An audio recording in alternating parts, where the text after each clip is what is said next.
বাড়ি তালা নিতে বন্ধু হাতি বাল্লা আদর করে বসাই আমার এই আসনে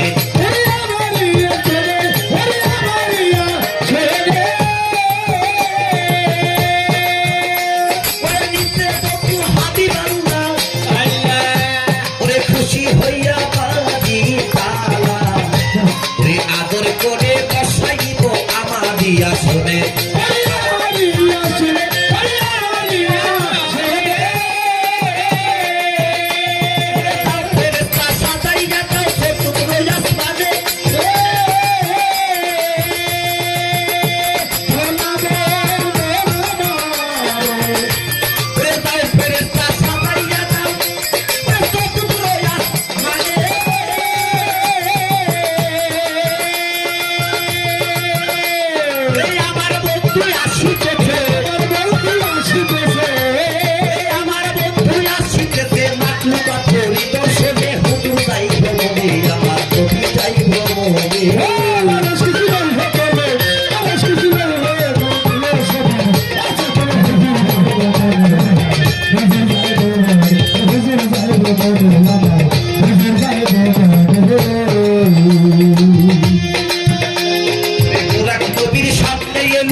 কয় বছর হুজুর তোরা কেরা শুনে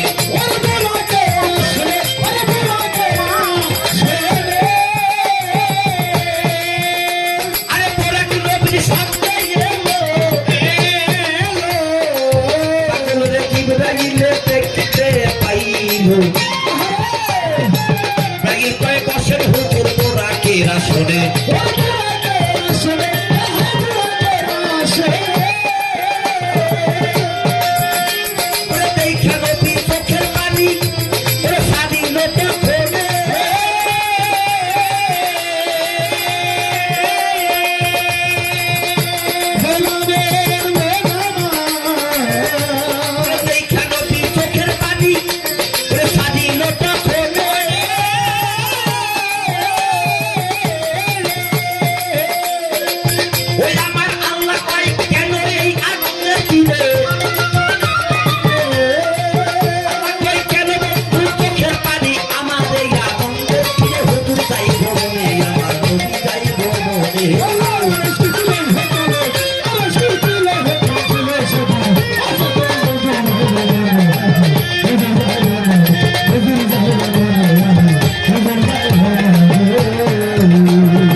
জবানে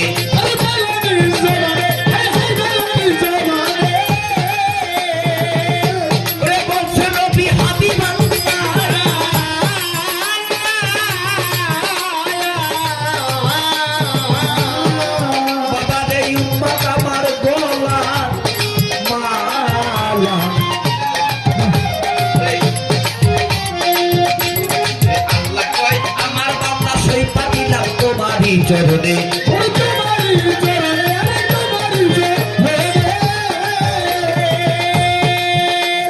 তোমার কথা রাখিব না তোমার কথা রাখিব না তোমার কথা রাখবো না আর নাম রাখি আমি কারো সামনে তুমি যাই ভ্রমণে আমার নবী যাই ভ্রমণে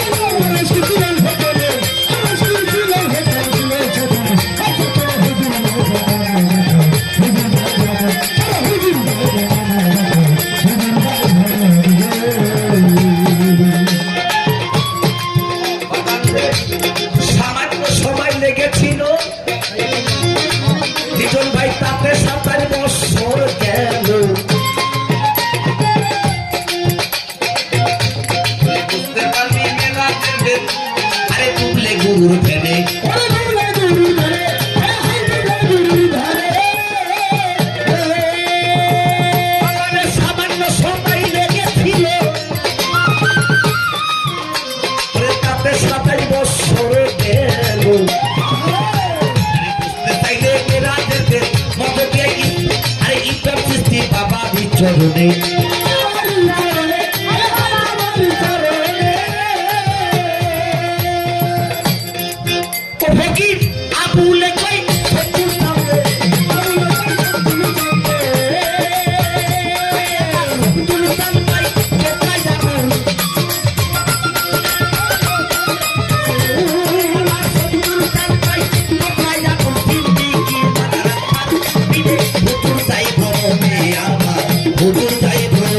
এইবার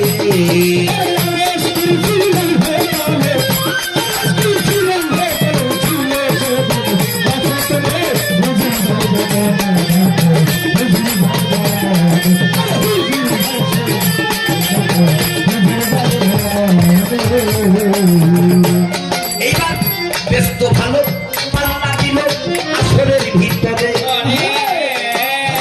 জীবনী আর মেরাজ ধরে পালাই আজকে চলবে আসরে। আমার কাছে প্রশ্ন হলো আল্লাহ রসুল উম্মে হানির ঘর থেকে মেরাজে গেল, এর কারণটা কি? পবিত্র কোরআন শরীফ একটু পড়বেন। সিদকাতাল্লাহি মান আহসানু মিনাল্লাহি সিদকাতাও।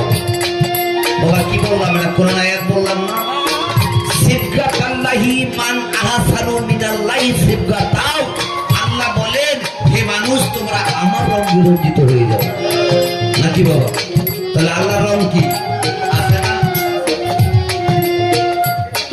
একটা কথা বলি বাবা, আল্লাহ রসুলের কাছে যখন হীরা পর্বতের গুহার মধ্যে জিবরাইল আমিন আসলো, যারা বলে বলুক তাতে কিছু আসে যায় না। হাদিসের প্রথম কথাটা আল হাক্কু মুররুন, সত্য বড় পিতা, সবার জন্য না। যখন জিবরাইল আমিন আসলেন, এসে যখন বললেন হুজুর আপনি পড়েন, বলছে না এখন হুজুর বলেছিল আনা উম্মি, কইছে না বাবা? এবার কথা হলো আমাদের দেশের কিছু মাওলানা মৌলবীরা ব্যাখ্যা করে যে আনা উম্মি মানে আমি কিছু জানি না। এটা বলছে আল্লাহ বলেছে লাউলাম্মা খালাকতু আফলাক, যদি মুহাম্মদকে সৃষ্টি না করতাম গোটা কুল কায়নাতের মধ্যে একটি বালুর কণা আমি সৃজন করতাম না। সে বলেনি আসলে আল্লাহ রাসূল বলতে সত্য কোন জিবরাইল বুঝতে পারে। আনা উম্মি, উম্মি শব্দ হলো মূল, ছোট বাজাও একদম ছোট। আনা উম্মি, আনা মানে আমি, উম্মি শব্দ অর্থ হলো মূল। তা আমি হলাম মূল, আবার তোর কাছে কি করে বলবো? জিবরাইল কি নবীদের মাস্টার? কথা বলেন। হ্যাঁ, পবিত্র কোরআন শরীফের মধ্যে সূরা আহজাবের 56 নম্বর আয়াতের মধ্যে আল্লাহ পাক বলেছেন, ইন্নাল্লাহা ওয়া মালাইকাতাহু ইউসাল্লুনা আলান নাবী ইয়া আইয়ুহাল্লাযীনা আমানু সাল্লু আলাইহি ওয়া সাল্লিমু। কে বলছে? আল্লাহ। আল্লাহ বলেন শুধু আমি একা নাই, লক্ষাধিক ফেরেশতা নিয়ে আমার হুজুর পাকের নামের উপরে আমি আল্লাহ সদা সর্বদাই জিকির করে থাকি। জিকির মজবুত, তার নামে দরুদ পড়ে। নাকি মিথ্যা বললাম? তাহলে আল্লাহ যার নামে দরুদ পড়ে হেরে শিখাইব জিবরাইল, আছে কোনো ক্ষমতা? ভাষার ব্যবধান বাবা বুঝতে হবে। আনা উম্মি, উম্মি শব্দ হলো মূল। এখন তার প্রশ্ন হলো উম্মে হানির ঘর থেকে, উম্মে মানে কি? আমি। হানি শব্দ তো ঘর, নিজের ঘর থেকে নিজে মেরাজে গেছে। এই জন্য বলেছে মান আরাফা নাফসাহু ফাকাদ আরফা রাব্বাহু, যে চিনেছে নফসকে সেই চিনেছে রব্বির। এরকম ইরফান সৃষ্টিকে বাবাজান রসুল সৃষ্টিকে, বাবাজান দিনদা শাকে, বাবাজান কাসেম সৃষ্টিকে এত সহজ নয় বাবা। এই তো তাহার একটা কথা জবাব দিলাম সই। এবার আর একটা কথা আছে, আমি আর একটা প্রশ্ন। চালাক, বড় চালাক, ফরিদপুর থেকে এসে না, এটা হলো সাধক আইনাল বর্তির নাতি, লোকমান সরকারের মেয়ে। চালা নাতিবিতে কিছু কথা জিজ্ঞেস করে, তাইলে আমার ক্ষমতা নেই, কিন্তু আমার মুর্শিদের দয়ায় শিল্পীটির তাকাইলে কইতে বলে চালানটা কত দূর। কি বলে? তাহলে উনি মেরাজে গেলেন, তুমি আয়েশা গোসল করছে। একটা কথা বলি, আপনি যদি পরিশ্রম করেন কথাটা বুঝে নেবেন বাবা।